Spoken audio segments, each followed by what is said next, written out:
خلافت بنو عباس کو مضبوط بنیاد فراہم کرنے میں کامیاب رہا۔ پھر ایک اس کی جو آپ مثبت پہلو دیکھیں تو اس کی ایک خوبی یہ تھی کہ وہ بہترین منتظم اور مدبر تھا۔ صرف وہ ایک خونریز انسان نہیں تھا بلکہ اس کی عقل مندی، دانائی اور انتظامی صلاحیتوں کی مورخین نے تعریف کی ہے۔ امیر علی مشہور مورخ ہیں، وہ اس کو ایسا حکمران قرار دیتے ہیں جسے اپنے فرائض ادا کرنے کا بہت خیال رہتا ہے۔ مسعودی نے اس کے حسن تدبر کو خراج تحسین پیش کیا۔ وہ کہتا ہے کہ وہ صاحب الرائے، اپنی دھن کا پکا اور پرعزم انسان تھا۔ اس نے ملک میں امن و امان اور نظم و نسق بحال کرنے میں محنت شاقہ سے کام لیا۔ صوبوں کی حد بندی اور مناسب اشخاص کے چناؤ کی حکمت عملی اپنا کر اس نے ملک کو انتظامی وحدت اور استحکام بخشا۔ جیسے پہلے بھی پچھلے لیکچر میں بھی میں نے آپ کو بتایا تھا کہ اس نے وزارت کے عہدے کا اور حاجب کے عہدے کا آغاز کیا۔ یہ آپ کا شارٹ کویسچن بھی ہو سکتا ہے، MCQs کے طور پر بھی آ سکتے ہیں۔ پھر اس کی بہترین حکمت عملی ہمیں تب نظر آتی ہے جب اس نے انتہائی غصے میں اور بھڑکے ہوئے علویوں اور ہاشمیوں کو خاموش کروایا، اپنے تدبر سے، اپنی ذہانت سے۔ انہیں یا تو عہدوں سے نوازا گیا، بڑے بڑے عہدوں سے، یا پھر انہیں پیسے دے کر خاموش کرا دیا گیا۔ پھر اس کی کردار کا جو ایک دوسرا پہلو ہے اس کی سخت گیری اور خونریزی۔ اس کے انتقام سے عورتیں بھی نہیں بچ سکی تھیں، مردوں تک کو اس نے نہ چھوڑا، ان کی ہڈیاں قبروں سے نکال کر جلا دی گئیں۔ اور اس معاملے میں اگر ہم اس کو دیکھیں تو وہ کسی بھی دنیاوی حکمران سے کم جابر اور سفاک نہیں تھا۔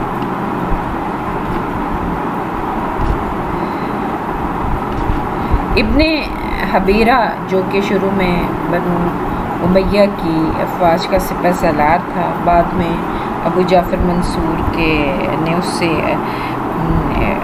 جو ہے امان اور پناہ کا وعدہ کیا، لیکن چونکہ وہ علویوں کا حامی تھا اس لیے ابو العباس نے اس کو بھی سیاسی مصلحتوں اور تقاضوں کی وجہ سے قتل کرا دیا۔ اسی طرح سے ابو سلمہ خلال کو بھی، جو کہ وزیر آل محمد کے لقب سے جانا جاتا تھا، اس کو بھی صرف شک کی بنا پر مروا دیا، حالانکہ اس کے پاس اس طرح کی سخت گیری اور سفاکی کا کوئی اخلاقی جواز نہیں تھا، لیکن بہرحال وہ سمجھتا تھا اس کو اپنی سیاسی ضرورت، لہٰذا اس نے اپنے ہر مخالف کو ختم کرنے میں کوئی بھی ہچکچاہٹ محسوس نہیں کی۔ اس کے علاوہ اگر ہم اس کے کردار کو دیکھیں تو وہ اس میں اور کسی قسم کی کوئی برائی یا داغدار ہمیں وہ نظر نہیں آتا۔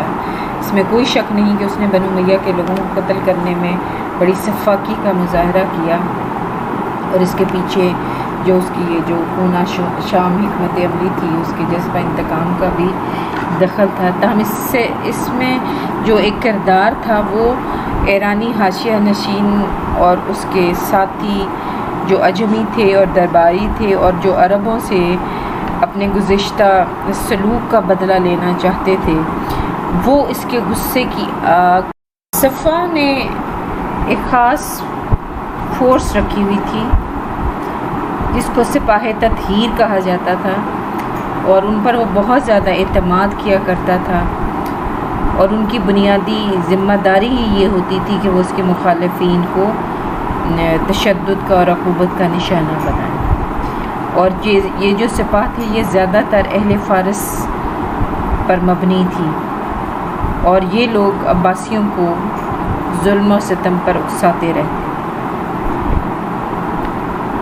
لہٰذا یہ کہا جا سکتا ہے ایک اعتبار سے کہ اس نے جتنا بھی ظلم و ستم کیا اپنے مخالفین پر، اس میں اس کے درباری، اس کے حاشیہ نشین اور یہ سپاہ تطہیر جو ہیں خاص طور پر شریک تھے۔ اکیلے ابو العباس پر اس ظلم اور ستم کی ذمہ داری نہیں ڈالی جا سکتی۔ مورخین اس کے بارے میں کہتے ہیں کہ اپنے مخالفین کو چھوڑ کر وہ عام یعنی غیر معمولی حالات اور حادثات کے علاوہ عام حالات میں وہ بہت نرم خو تھا، حلیم الطبع تھا، اپنے مخالفین کے ساتھ عفو و درگزر سے کام لیتا، فیاضی اور بردباری اختیار کرتا۔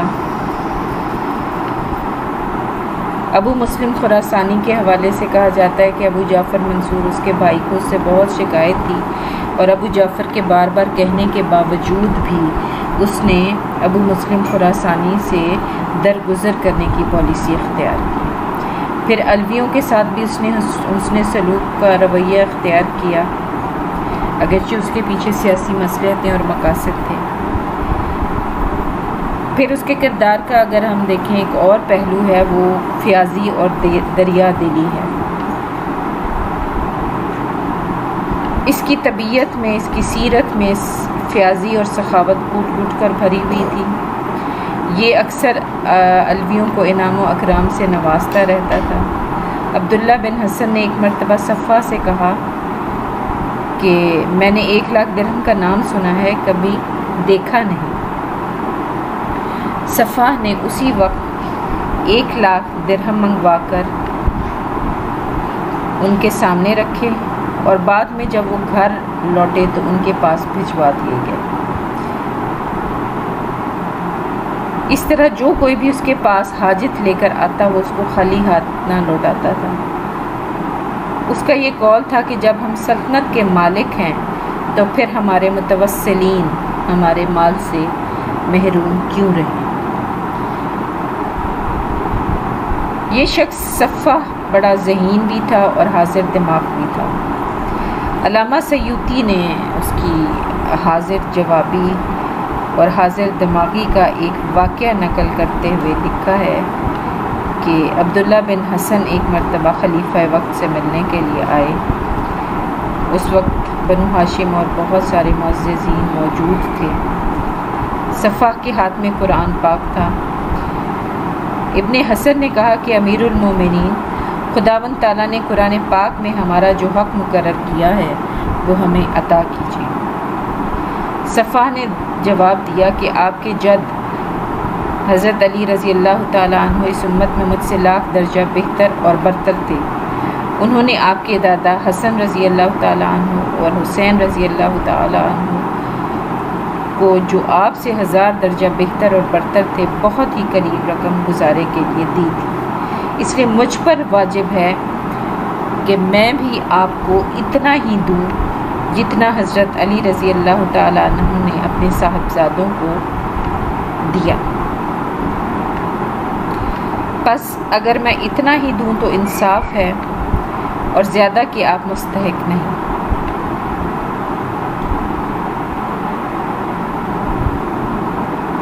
پھر اس کے بعد صفا نے اپنے مخالفین کو دبانے کے حوالے سے اور ان کو مخالفانہ سرگرمیوں سے باز رکھنے کے لیے اسی ذہانت سے کام لیا۔ پھر اس کے کردار کی ایک اور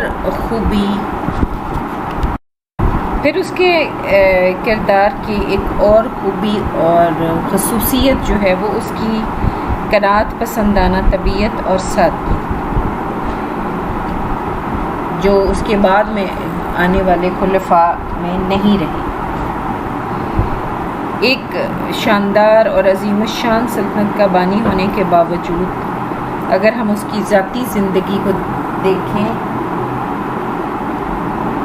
تو نہایت سادہ، شریفانہ اور تکبر اور غرور سے پاک تھی۔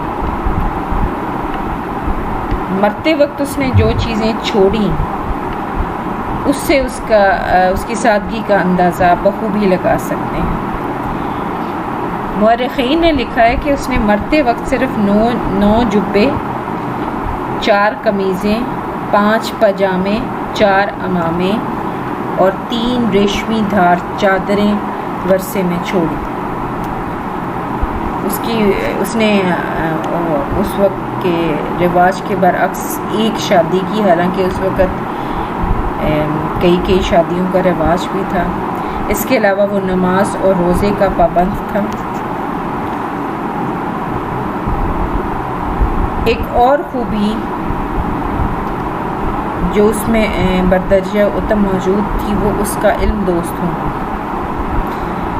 اس کا دور حکومت اگرچہ بہت مختصر سا ہے اور زیادہ عرصہ اسے اپنی حکومت کو مستحکم کرنے میں، امن و امان کے قیام میں اور مخالفین کا خاتمہ کرنے میں گزرا، اس کے باوجود وہ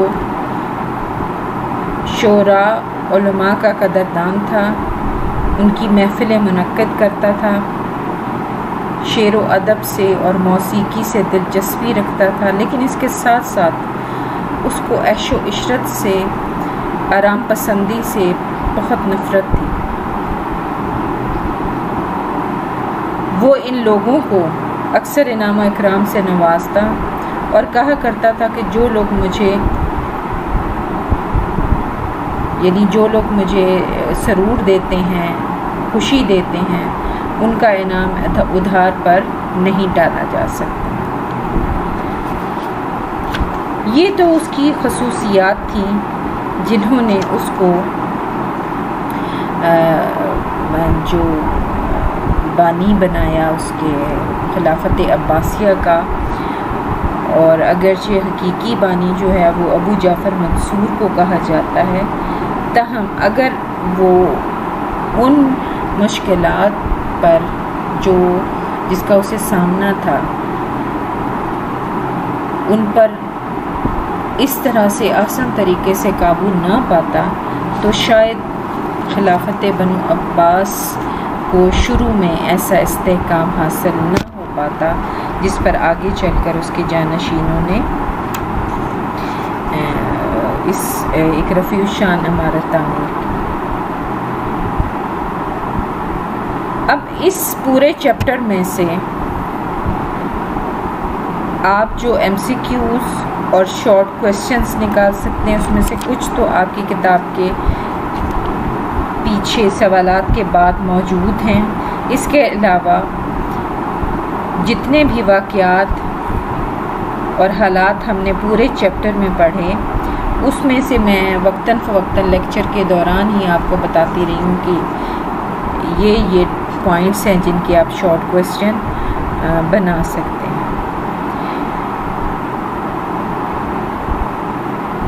اس کے ساتھ ہی ہمارے دوسرے باب کا اختتام ہوتا ہے۔ آپ اس کو اچھے طریقے سے ذہن نشین کر لیجئے گا۔ انشائیہ کے ساتھ ساتھ آپ نے معروضی تیاری بھی رکھنی ہے ہر چیپٹر کی، تاکہ آپ کا جو شارٹ کویسچن اور ایم سی کیو والا پیپر ہے وہ بھی ساتھ ساتھ تیار ہوتا رہے اور آپ کو آخر میں مشکل کا سامنا نہ کرنا پڑے۔ اگلے ہفتے انشاءاللہ ہم اگلے چیپٹر جو کہ چیپٹر نمبر 3 ہے ابو جعفر منصور، اس کا آغاز کریں گے انشاءاللہ۔ اپنا اور اپنی صحت کا خیال رکھیے گا۔ اللہ حافظ۔